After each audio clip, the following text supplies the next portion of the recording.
करत भजन विधि सो बिंध्यो, और अचार बहुतेर, रंचक प्रेम छटा बिना होत है सब अंधेर। इससे पूर्व ख्याल उल्लास लीला का हमने चिंतन किया।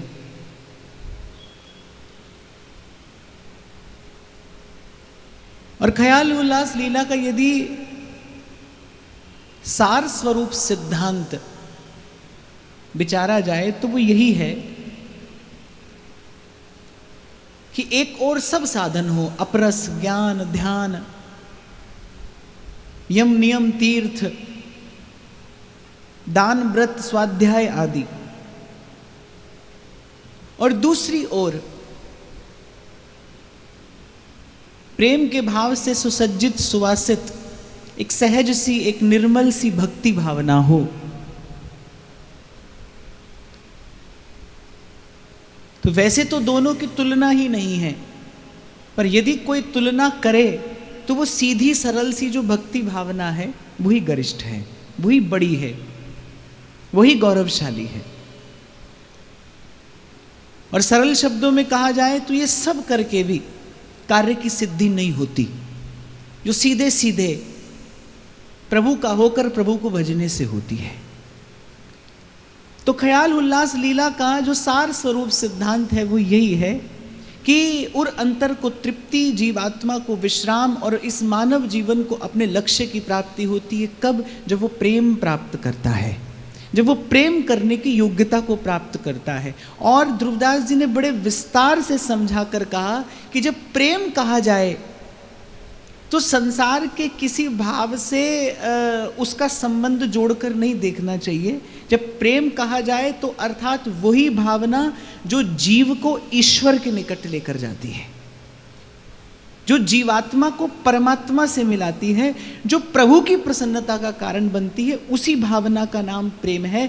देखिए, संसार में भी जो लोग चिंतन करते हैं, विचार करते हैं, वो ये बात मानते हैं और स्वीकार करते हैं कि एक भाव वस्तुतः तभी प्रेम कहलाने योग्य हो जब वो निष्काम है। निष्काम है तो प्रेम कहलाने योग्य है। यदि कामना की दुर्गंध है, कामना का लेश भी है, तो फिर स्वार्थ है। आपको एक छोटा सा उदाहरण देता हूं। एक दोने में आप चंपा के, गुलाब के कुछ सुगंधित पुष्प रख दीजिए और फिर कुछ काल के बाद आप वो पुष्प उस दोने से हटा दीजिए, तो भी आप देखेंगे पुष्प को हटा देने के बाद भी उस दोने में उस फूल की सुगंध रह जाती है, रह जाती है। छाछ के पात्र को कितना भी मांझ लो लेकिन उसमें फिर से दूध डालना कठिन है, बिगड़ सकता है। ऐसे ही संसार में कितना भी प्रयास करो, पहले तो संसार में निष्काम प्रेम की प्राप्ति ही असंभव है। हो भी जाए तो वो क्षणभंगुर है, थोड़ी देर के लिए रहेगा, या तो प्रेमी मिट जाएगा या प्रेमास्पद मिट जाएगा। उसकी स्थिति सदा सर्वदा नहीं रहेगी, एक रस नहीं रहेगी। इसलिए संतों ने खूब विचार कर ये निर्णय निकाला है कि भाई दो बात गांठ बांध लीजिए कि आपका मेरा परम विश्राम प्रेम है, और प्रेम क्या है? जो आपको और मुझे प्रभु के निकट लेकर जाए।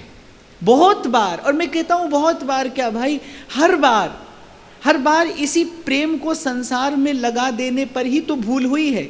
बार बार यही तो भूल हो रही है।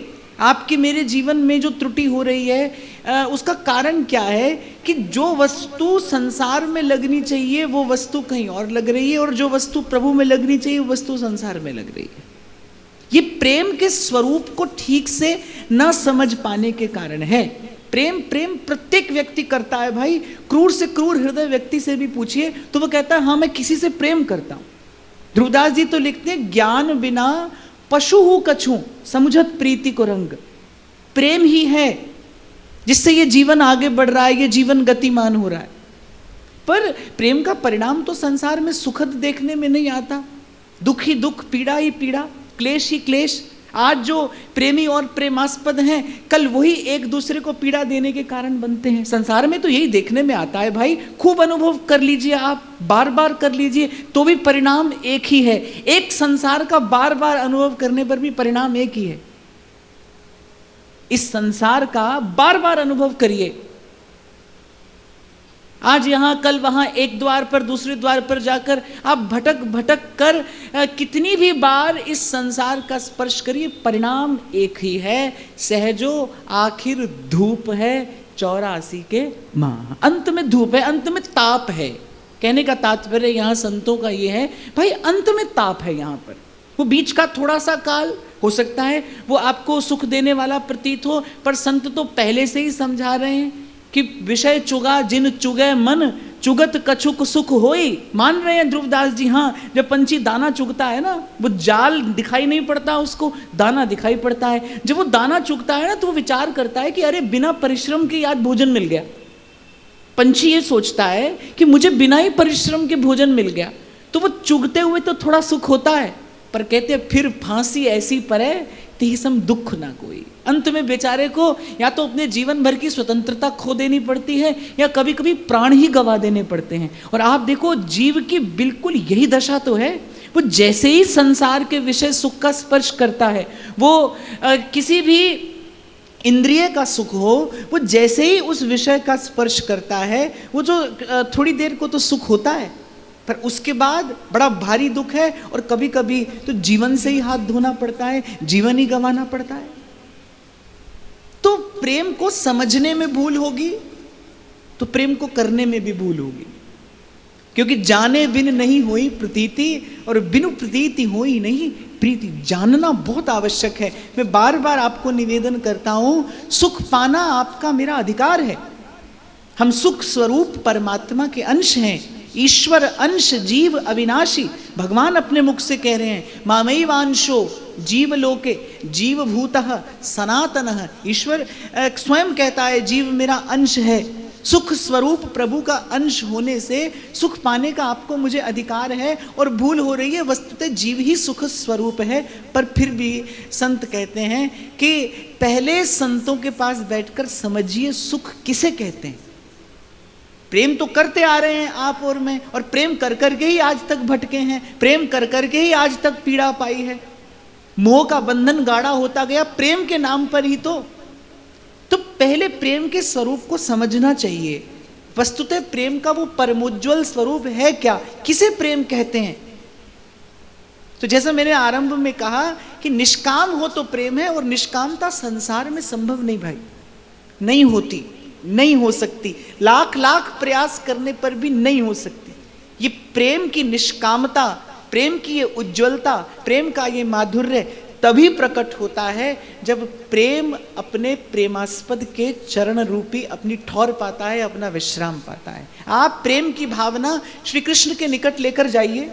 मैं आपको छोटा सा एक अनुभव करने के लिए दे रहा हूं। आप सब साधक लोग बैठे हैं कि ये जो प्रेम की भावना है, ये तो आपको कहीं से लानी नहीं है, आप सबके भीतर है, आप सब जानते हैं। और कुछ जानते हो ना जानते हो, ज्ञान ध्यान आता हो ना आता हो, और स्तोत्र पाठ करना, और कुछ आता हो ना आता हो, पर प्रेम करना सबको आता है भाई, पशु को भी आता है। प्रेम करना आप सबको आता है। एक छोटा सा प्रयोग मैं आपको दे रहा हूं, आप संसार से लगाइए, आप देखिए लगते ही घटना आरंभ हो जाएगा। पहले आपको लगेगा कि वस्तु प्राप्त हो जाए, व्यक्ति प्राप्त हो जाए। जैसे ही वो वस्तु और व्यक्ति प्राप्त होगा, आप देखोगे कि वो जो आकर्षण था, वो जो सुख था, वो जो सुख का भ्रम था, वो धीरे धीरे छटने लगा है। और एक समय आपको लगेगा कि अरे क्या भूल हो गई हमसे, पर तब तक बहुत देर हो चुकी होती है। जब तक जीव समझता है तब तक बहुत विलंब हो चुका होता है, वो विषय का बंधन बंध चुका होता है तब तक। तो अनुभव करो, संसार के निकट ले जाओ प्रेम का भाव, क्या परिणाम आता है। और वही प्रेम का भाव आप प्रभु के निकट लेकर जाइए, वही प्रेम का भाव आप श्री कृष्ण के निकट लेकर जाइए। आधा अधूरा झूठा सच्चा जैसा भी होगा, एक दिन तेरी बनत बनत बन जाएगी। तो बहुत महत्वपूर्ण है, ये बहुत महत्वपूर्ण है कि पहले इन संतों के सानिध्य में बैठकर प्रेम के उस विशुद्ध वास्तविक स्वरूप को पहचाना जाए। ये ध्रुवदास जी ने रस में प्रवेश करने से पहले, उस लीला का गान करने से पहले, ये जितना जो प्रयास किया है वो केवल प्रेम के स्वरूप को समझाने के लिए किया है कि हम जिस लीला का गान करते हैं, पूर्व में कहा था ना ध्रुवदास जी ने, रूप सिंधु में पैठ ध्रुव जो मन सकहीं संभार, प्रेम रतन तब कर परे विषया विशदे डार। वो कह रहे हैं कि मैं जहां आपको लेकर जाऊंगा वहां आपको मन को संभाल कर रखना है। मन को संभालना अर्थात मन चंचल ना हो जाए। अब मन चंचल ना हो जाए इसका उपाय तो बड़े बड़े ऋषि मुनि भी नहीं कर सकते। क्या उपाय है? एक ही उपाय है, प्रेम ही है जो मन की चंचलता का बाध कर सकता है। तो ध्रुवदास जी ने ये जितना कहा है, ये आरंभ के प्रसंगों में ध्रुवदास जी ने जो कहा है केवल इसीलिए कहा है कि आप और मैं प्रेम के विशुद्ध स्वरूप को समझ जाएं, उसके सर्वोज्वल स्वरूप को समझ जाएं। तो आज इस बृहद वामन पुराण की भाषा लीला में ध्रुवदास जी किसी और प्रकार से वस्तुतः इसी प्रेम की सर्वोपरिता ही प्रमाणित करते हैं। और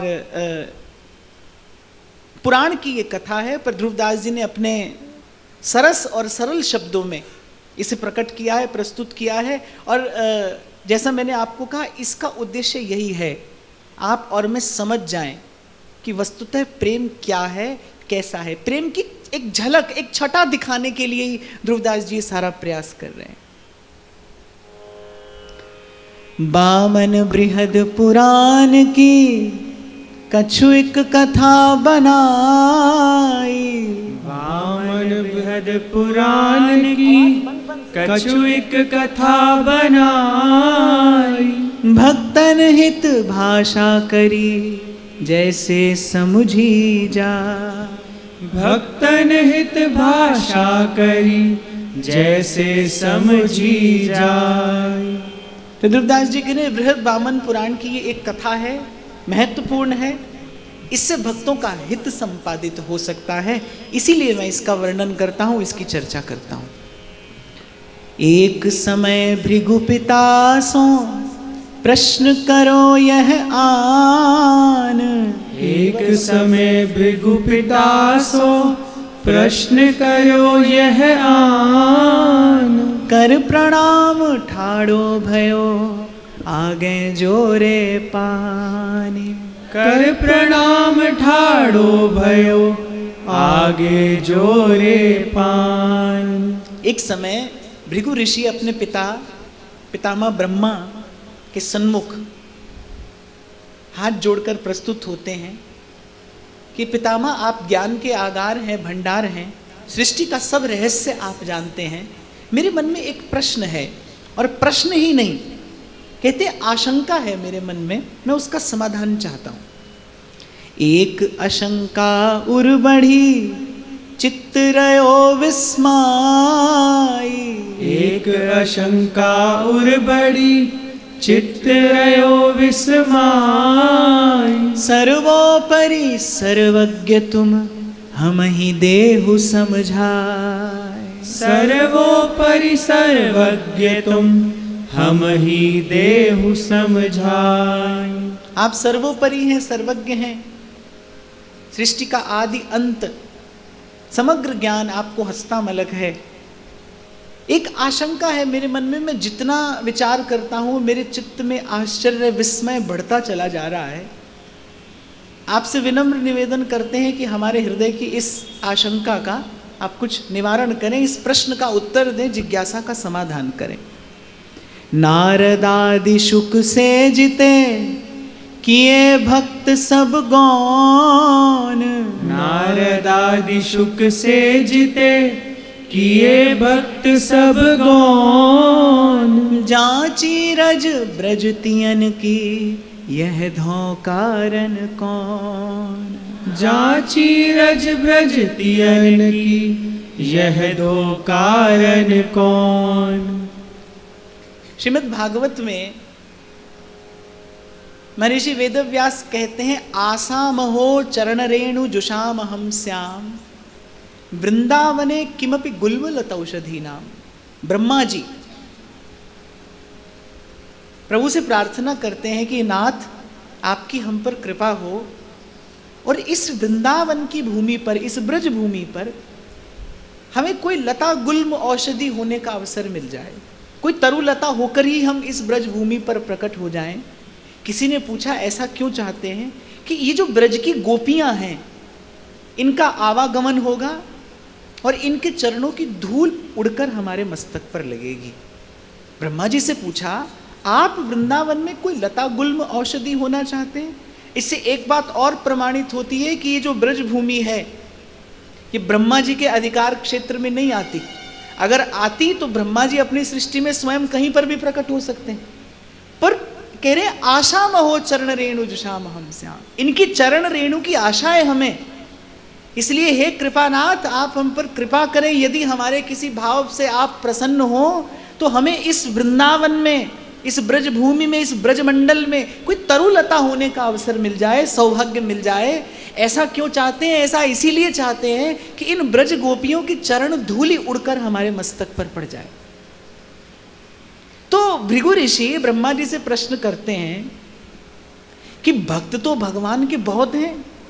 नारद जी परम भागवत हैं, शुकदेव जी भगवान के परम एकांतिक भक्त हैं, ब्रह्म रुद्र शुक नारद भीष्म मुख्य ये भगवान के एकांतिक भक्त हैं। नारद जी भक्ति सूत्र में एक सूत्र कहते हैं कि भक्त तो सभी श्रेष्ठ हैं, पर कहते हैं भक्ता एकांतिनो मुख्या।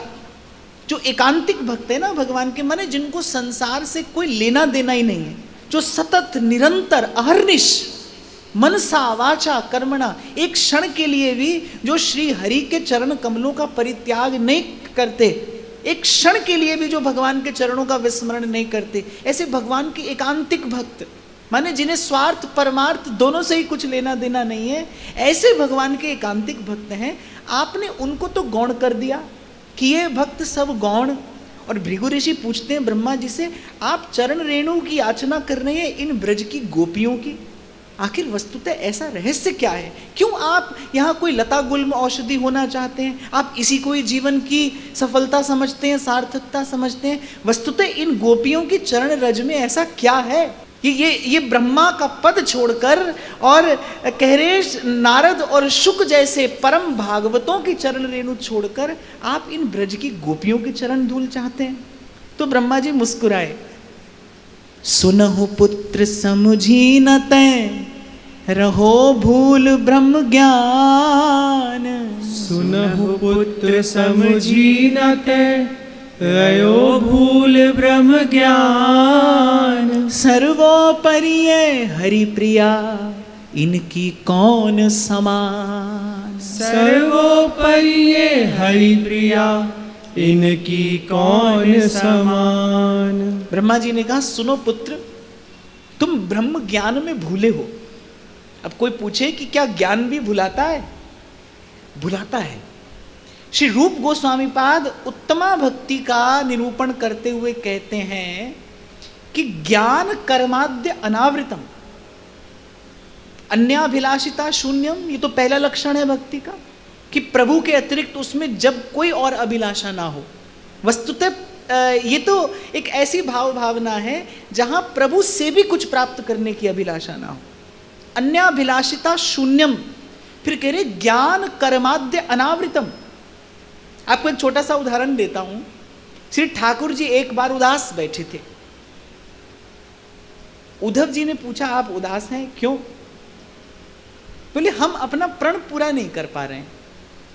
ईश्वर को उसका प्रण पूर्ण करने से कौन रोक सकता है? उद्धव जी ने बड़े आश्चर्य से पूछा, आपको आपका प्रण पूर्ण करने से कौन रोकता है? बोले, देखो हमने वचन दिया है कि ये यथा माम प्रपद्यन्ते तांस तथैव भजाम्यहम्। हम जो हमारा जिस भाव से भजन करता है हम उसका उसी भाव से भजन करते हैं। तो उद्धव ने कहा, प्रभु ये तो आपका स्वरूप है, आपका स्वभाव है, इसमें क्या संदेह है? श्री ठाकुर जी ने कहा, जब हम ब्रज की गोपियों की ओर देखते हैं ना, तो जैसे ये सब कुछ भूलकर हमारा भजन करती हैं, ऐसे हम सब कुछ भूलकर इनका भजन नहीं कर पाते, क्योंकि हमारी सर्वज्ञता सदा सर्वदा बनी रहती है। हम सर्वज्ञ ईश्वर हैं। अनंत अनंत कोटि ब्रह्मांडों का एक एक कण हमारे सामने प्रत्यक्ष रहता है। तो वो जो सर्वज्ञता है, वो जो सृष्टि का ज्ञान है, वो हमें इनके अनुकूल, इनके जैसा इनका भजन करने नहीं देता। ये जो ब्रज की गोपियां हैं कैसी हैं? तन्मनस्का तदालापास तद्विचेष्टास तदात्मिका। स्वयं श्री कृष्ण कह रहे हैं, बोले इन्होंने तो एक प्रकार से अपनी जो आत्मस्वरूप है, बोले वो भी मुझ में विसर्जित कर दिया है। गोपी को छान कर देखो, गोपी के निकट जाकर देखो, गोपी का चिंतन करके देखो, गोपी की बात करके देखो, गोपी की बात सुनकर देखो, गोपी के भाव से निकट जाकर देखो।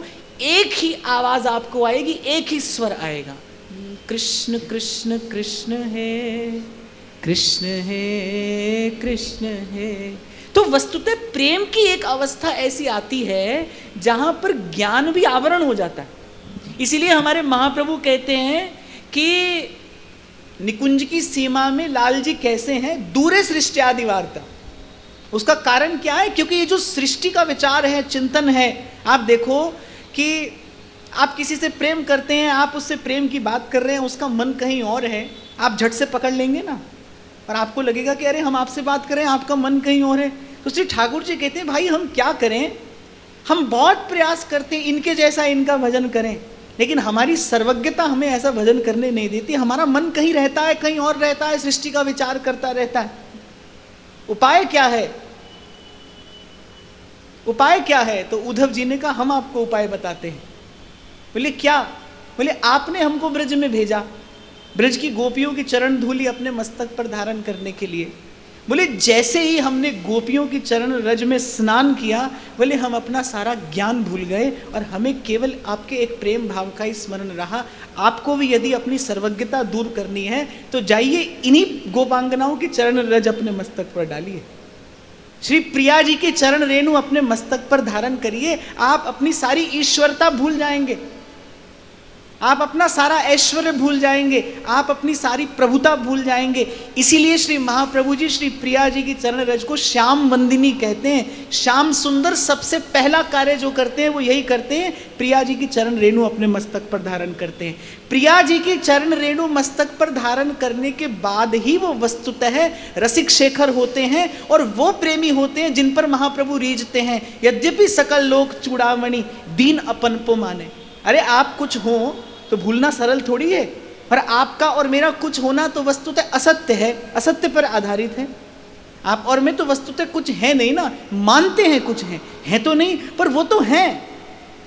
उनका ऐश्वर्य, उनकी प्रभुता, उनका विभु, वो तो सदा सर्वदा सर्वत्र है और सत्य है, त्रिकाल सत्य है। तो वो श्री ठाकुर जी को अपनी प्रभुता कैसे भूलती है गोपियों की, और श्री प्रिया जी की चरण रेणु प्रभु अपने मस्तक पर धारण करते हैं। इसीलिए महाप्रभु कहते हैं सद्यो वशीकरण चूर्णम अनंत शक्तिम तम राधिका चरण रेणु मनुस्मरामि। यही श्री प्रिया जी की चरण रेणु की महिमा है। इसीलिए ध्रुवदास कहते हैं जहाँ जहाँ राधा प्यारी धरत चरण पिए, तहाँ तहाँ नैनन के पावरे बनावही।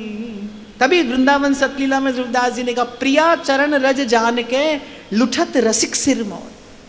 तो ब्रह्मा जी कहते हैं अरे तुम ज्ञान में भूले हो। भृगु ऋषि ने कहा ज्ञान में भी कोई भूलता है? ज्ञान से तो भूल दूर होती है। ब्रह्मा जी ने कहा कि नहीं, ब्रह्म ज्ञान में ही भूले हो तुम। सुनहु पुत्र समझी न तैं रयो भूल ब्रह्म ज्ञान। तो उन भगवान की, उन प्रेम स्वरूप प्रभु की, उन प्रेम प्रभु की वो जो विशुद्ध प्रेम लक्षणा भक्ति है उसे आज तक समझे नहीं। कह रहे सर्वोपरि हरिप्रिया, इनकी कौन समान, इनकी चरण रेणु ही है जो किसी को भी प्रेम का आस्वादन करने योग्य बनाती है, प्रेमी बनाती है। बहुत बरस हम तप कियो इनकी पद रज हेत। बहुत बरस हम तप कियो इनकी पद रज हेत। सोरज दुर्लभ सबन को हम हूँ बनी न लेत। सोरज दुर्लभ सबन को हम हो बनी न लेत। अब देखिए कौन कह रहा है, ब्रह्मा जी कह रहे हैं, बोले बहुत बरस हम तप किए, हमने बड़ी कठोर तपस्या की कि इन गोपियों की चरण धूल हमें मिल जाए। पर कहते हैं सोरज दुर्लभ सबन को हम हूँ बनी न लेत। बोले अरे और किसी की क्या कहें, हमको भी बहुत बरस साधन करने के बाद और कठोर साधन करने के बाद वो रज अप्राप्य रही। इसीलिए व्यास जी कहते हैं जो रज शिव सन कादिक दुर्लभ, जो रज शिव सन कादिक दुर्लभ, सोरज शीस चढ़ाऊं किशोरी तोरे चरणन की रज पाऊं किशोरी तोरे चरणन की रज पाऊं। और तियन में गनहु जिन ये श्रुति कन्या आही। और तियन में गनहु जिन ये श्रुति कन्या आही। कियो अधीन पिय सांवरो प्रेम चितवनीता।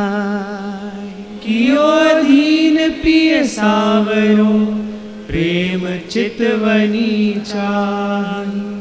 कह रहे और तियन में गनहु जिन, कह रहे बेटा इन्हें साधारण स्त्रियां मत समझो, ये अन्य स्त्रियों के जैसी स्त्रियां नहीं, ये सब श्रुति कन्याएं हैं, ये सब वेदों की ऋचाएं हैं, ये सब विशुद्ध ज्ञान स्वरूपा हैं, ये विशुद्ध विद्या स्वरूपिणी हैं, ये साधारण स्त्रियां नहीं हैं, वेदों की ऋचाएं हैं, जन्म जन्मांतर निग्रह करके अपने मन को परिष्कृत करने वाले ऋषि मुनि हैं, जो प्रभु को इस स्वरूप में प्राप्त करने के लिए इस ब्रजमंडल में आकर इन गोपांगनाओं के रूप में प्रगटी हैं।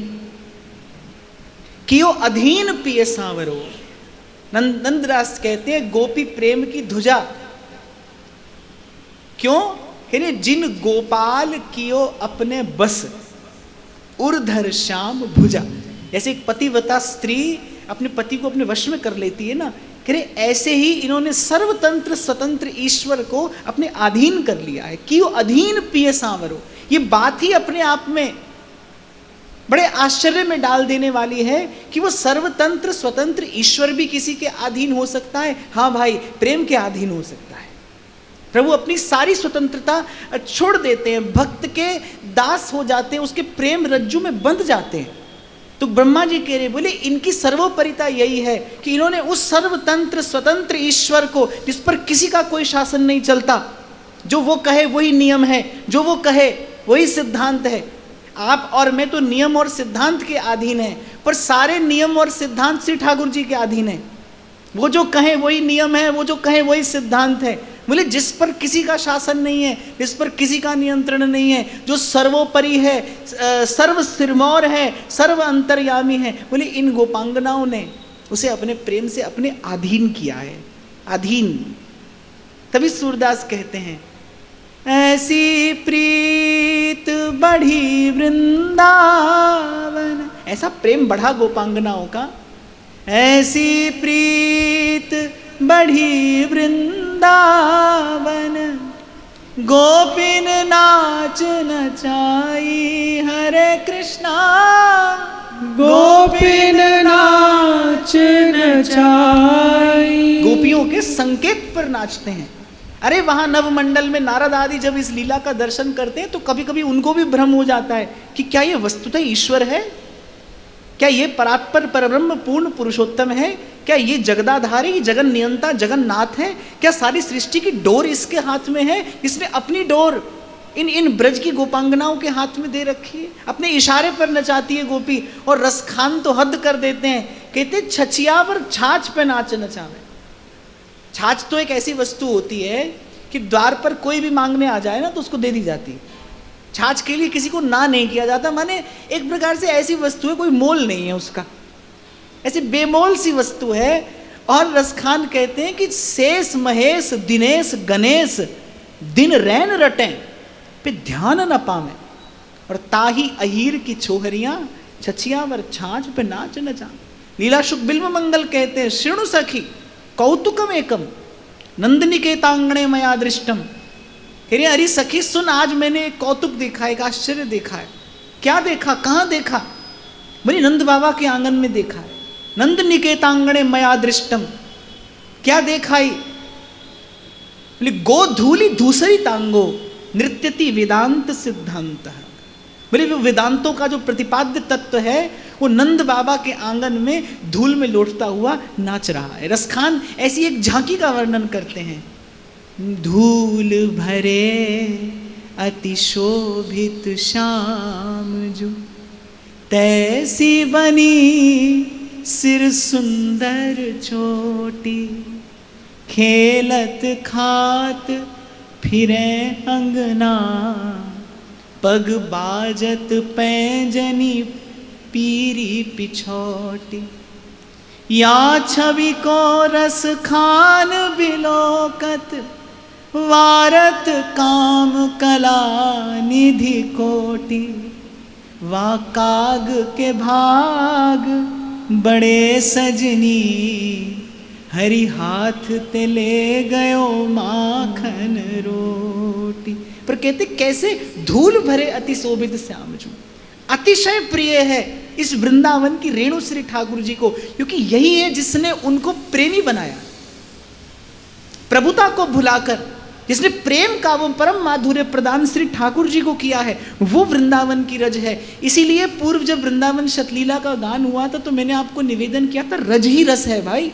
हम रसोपासक तो हैं ही, पर हम रजोपासक हैं। श्री महाप्रभु स्वयं विठलदास जी को पत्र लिखते हुए कहते हैं, वृंदावन रजोप सेवी। अपना परिचय क्या देते हैं कि मैं कौन हूं? मैं वृंदावन की रज का सेवक हूं, वृंदावन रजोप सेवी। इस वृंदावन की रज का उपासक हूं मैं। ये रज ही है भाई। सद्यो वशीकरण चूर्णम अनंत शक्ति। महाप्रभु आरंभ करते हैं सुधानिधि का, मंगलाचरण के उपरांत कहते हैं, ब्रह्मेश्वरादि सुदुरूह पदारविंदम, श्रीमत्पराग परमाद्भुत वैभवाया, सर्वार्थसार रसवर्षि कृपाद्र दृष्टे, स्तस्या नमोस्तु वृषभानुभुवो महिम्ने। रज ही की महिमा है, जो है इसी रज की महिमा है। क्या कह रहा था मैं अभी? धूल भरे अति शोभित श्याम जो। अच्छा, ये जो काग रोटी लेकर गया है ना, कौन है? संतों के मुख से मैंने सुना, श्री गोपालाचार्य जी महाराज सुनाते थे, बोले ये काग भुसुंडी हैं। जब जब प्रभु अवतार लेते हैं तब तो प्रभु का उच्छिष्ट प्रसाद प्राप्त करते हैं। रामावतार में तो ये महल की मुंडेर पर आते थे और इनको प्रसाद दे दिया जाता था। अब जब यहां आने लगे तो श्री ठाकुर जी ने कहा कि भाई अब यहां बात दूसरी है, यहां तो हम खुद ही यहां वहां से चुरा कर अपना पेट भरेंगे, अब तुमको कहां से प्रसाद पमाए? अब तुम जो रोज आ जाते हो, हम तुमको कहां से प्रसाद पमाए? तो काकभुसुंडी कहने लगे, ठीक है प्रभु, वहां आप भी मर्यादा पुरुषोत्तम थे तो हम प्रसाद की याचना करते थे, यहाँ आप भी चोर हैं तो चोर के घर चोरी करने में तो कोई अपराध नहीं लगता है, तो हम भी आपसे छीन झपट कर खा लेंगे।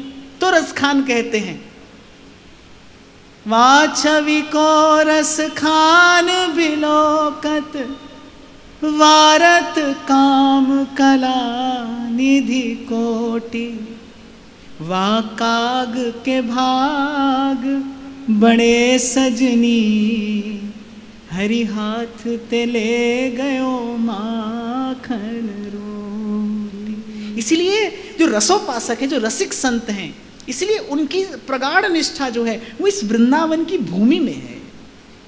वो वृंदावन की भूमि का परित्याग नहीं करना चाहते। खंड खंड हो जाए तन, अंग अंग सत टूक, पर कहते वृंदावन मत छाड़िए, छाड़बो है बड़ी चूक। यही रहस्य है, ये रस रहस्य है भाई, यहाँ की रज ही रहस्य है। क्यों? क्योंकि श्री प्रियाजू की चरण रेणु है। श्री प्रियाजू नंगे पांव चलती हैं इस वृंदावन की, इस मणिमय भूमि पर। यहाँ का एक एक रज कण वस्तुतः रज नहीं है। महाप्रभु कह रहे श्रीमत पराग, ये चरण कमलों का पराग है। ये चरण कमलों का पराग है जो ईश्वर को उसकी ईश्वरता भुला दे। तो आपके मेरे मन की क्या कहिए, जो प्रभु को उसकी प्रभुता का विस्मरण करा दे। भूल जाते हैं श्री ठाकुर जी मैं कौन हूं। अरे भूलते हैं तभी तो प्रिया जी की किंकरियों के चरणों में भी अपना मुकुट रख देते हैं। अपनी ईश्वरता भूल कर ही तो ऐसा करते हैं। सकल लोग चूड़ामणि दीन अपन को माने। ये दैन्य आता कहां से है, ये दीनता कहां से आती है? ये वृंदावन की रज का प्रताप है, रज का प्रसाद है। तो कहते हैं सोरज दुर्लभ सबन को हमहू बनी न लेत। इसीलिए व्यास जी तो कहते हैं एक स्थान पर, व्यास भक्ति को फल लयो वृंदावन की धूर। कहते भक्ति का भी कोई फल है ना तो वो वृंदावन की धूर है। वैसे तो भक्ति फल रूपत्वात्, स्वयं भक्ति ही फल स्वरूपा है। सब साधनों की सिद्धि भक्ति ही तो है। साधन सिद्धि राम पग नेहू, पर व्यास जी कह रहे भक्ति का भी कोई फल है। व्यास भक्ति को फल लयो वृंदावन की धूर, हित हरिवंश प्रताप ते पाई जीवन मूर। अच्छा देखो, व्यास जी वृंदावन की धूल को भक्ति का फल बता रहे हैं। फल का फल क्या होता है? भक्ति स्वयं फल है। अच्छा, एक तो फल होता है जो पेड़ पर लगता है, एक फल परिणाम को भी कहते हैं, परिणाम को भी फल कहते हैं। तो यहां वस्तुतः व्यास जी कह रहे हैं भक्ति का परिणाम क्या है, फल का फल क्या है। फल का परिणाम क्या होता है? रस होता है, रज ही रस है। व्यास भक्ति को फल लयो, बोले भक्ति का परिणाम ही वृंदावन की रज, क्योंकि रज रज नहीं है, रस है।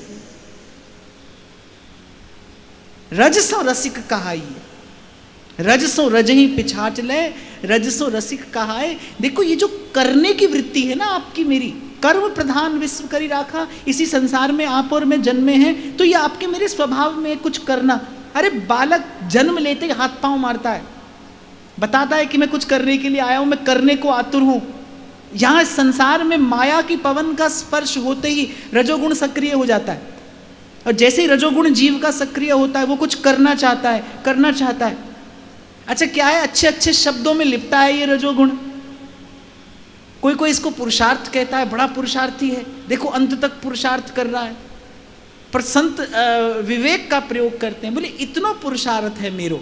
बोले हमें अगर कोई पुरुषार्थ भी करना है तो वो यही करना है कि अपबल तपबल और बाहुबल चौथो बल है दाम, सूर किशोर कृपा ते सब बल हारे को हरि नाम। हमारा पुरुषार्थ भी यही है। सूरदास प्रभु तुम्हारी कृपा ते पाए सुख जू घनेरे, हरि जू में पाए सुख जू घनेरे, जो हम भले बुरे सोते। मैंने बहुत बुद्धिमान बहुत विद्वान लोगों को देखा, वो क्या करते हैं, वो जो ये करने की वृत्ति है वो इसे पुरुषार्थ का नाम देते हैं। अपने मन को संतोष होता है ये कहकर कि हम बहुत पुरुषार्थी हैं। बहुत वृद्ध लोगों को मैंने देखा वो अंत तक वो करना नहीं छोड़ पाते, उनको करने का ऐसा अभ्यास होता है कि वो करना नहीं छोड़ पाते। वस्तुतः जो इसका वास्तविक सत्य है वो क्या है, ये रजोगुण की प्रधानता के कारण होता है। इसीलिए तो जो रसिक संत हैं, जैसे ही प्रेम का स्पर्श होता है, और प्रेम कैसा है, प्रेम गुणातीत है, वो त्रिगुण से अतीत है। जैसे ही प्रेम का स्पर्श होता है, एक रसिक हृदय कहता है परमारथ व्यवहार बनो के ना बनो, अंजन है मम नैन सदा भगवत सनो। ध्रुवदास जी कहते हैं सकल बात घटते घटो, मन की वृत्ति अनेक, वृंदा विपिन विहार रस, यह बढ़ो उर ए। और सकाम से निष्कामता की यात्रा कैसे की जाए? हम कर्म करें, हम सकामता से कर्म करें और हम निष्काम हो जाएं, ये यात्रा कैसे संभव है? तो आपको स्मरण हो तो पूर्व में मैंने आपको श्री शरणानंद जी महाराज की बात बताई थी, तो वो बड़ा वैज्ञानिक उत्तर इसका देते हैं। कर्म छोड़कर बैठ जाना भी संभव नहीं है, क्योंकि रजोगुण आपके भीतर है, वो जब तक सक्रिय रहेगा आप करने को बाध्य रहेंगे। हाथ पे हाथ धरकर बैठ जाइए, मन करने लगेगा, मन उछल कूद करने लगेगा, क्योंकि उस करने का कारण तो रजोगुण है जो आपके भीतर बैठा है। और ये जो संसार का सुख हम भोगते हैं ना, इसका परिणाम क्या आता है, रजोगुण और तमोगुण की अभिवृद्धि होती चली जाती है। आप कभी इसका अनुभव करके देखना, आप बहुत अधिक सोइए, आप देखो बहुत अधिक सोने के बाद और सोने का मन करेगा। आप अधिक सोइए, अधिक सोने के बाद आलस्य और बढ़ जाएगा, प्रमाद और बढ़ जाएगा। हमारे बाबा तो कहते थे, बोले भजन और भोजन जितना बढ़ाओ उतना बढ़ जाएगा, जितना घटाओ उतना घट जाएगा। आप भोजन है आप बढ़ाते चले जाइए, बढ़ता चला जाएगा। तो जो संसार का विषय सुख है कोई भी हो, आप जितना उसका सेवन करेंगे वो रजोगुण और तमोगुण की अभिवृद्धि कराता चला जाएगा। आप जितना भजन करेंगे सत्वगुण बढ़ता चला जाएगा। तो ना करना भी संभव नहीं है, ये भी असंभव सा है, किया क्या जाए। तो स्वामी जी बड़ी अच्छी बात कहते हैं और बड़ी वैज्ञानिक बात है, मौलिक बात है। कहते हैं कि करने और ना करने के बीच में सही करना है। ना तो करते ही चले जाइए और छोड़कर बैठना भी संभव नहीं है, ना करना भी अकर्मण्य हो जाना है। सही करिए, और सही करना क्या है? सेवा करना सही करना है।